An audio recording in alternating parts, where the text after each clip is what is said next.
he called a meeting on La Cienega and Centinela at the Eiht recording studio, and Dre didn't show up to that meeting.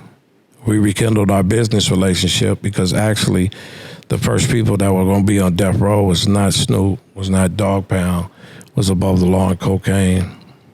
Gangsta chronic pose, this is not your average show.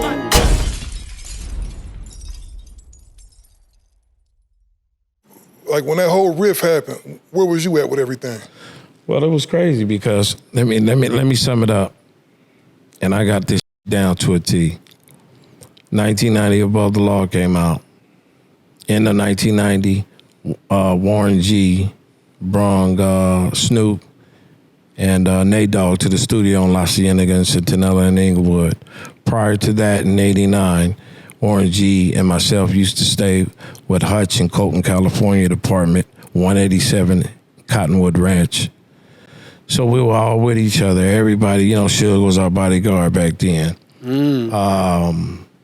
We used to hook up. I mean, I got my first cars from Suge in '89 and Ron Brown. They used to play for the Rams and shit. So, you know, but it's a trip. How just everything just transpired after, you know, Snoop and everybody auditioned for Hutch, actually, Above the Law, because they was going to put their record out. A lot of people don't know. Snoop just talked about it. Snoop was going to be a ruthless artist. But because I was signed and had contractual obligations to him, he had to wait. You know what I mean? So we created something called Black Mafia Life. And you got to realize, you know, everybody was influencing everybody, Steel Sharp and Steel. You know, a lot of people say it was bid, it was this and that. You know, Hutch showed and Above the Law and Kokane was influential to NWA and Dr. Dre and Snoop and everybody else. And they were too to us. You know, so it's a trip to see how the revelation of those two, I would say, not brutal, because Biggie and Pac was brutal, they're not here. We were going to leave Ruthless Records, Above the Law and Kokane. Wow. Because of the contracts was up at that time. Jerry? That was Jerry. Oh, wow. Real talk. They were double dipping. You sell records over here and we ship 300,000 international, all that shit. So we were tight. Dre didn't have to leave. Dre wanted to leave, you know, because he seen Cube leave. The poison has been spread, and I can't fault him because the paperwork wasn't correct. People wasn't getting published, and let me tell you, and all that shit. And we rekindled our business relationship with Eric because we loved the brother so much because he gave us an opportunity of a lifetime.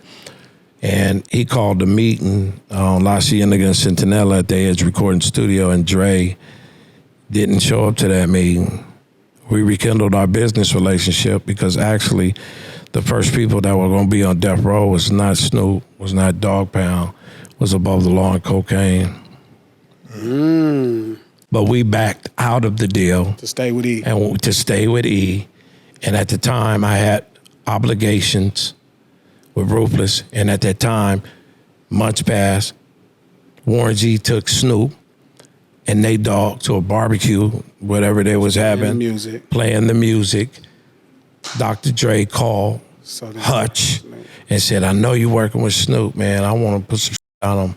Hutch said, go ahead, man. He's a dope freestyler. I'm working on Kokane. That landed the deal because Hutch gave Dr. Dre the blessing for Snoop Dogg.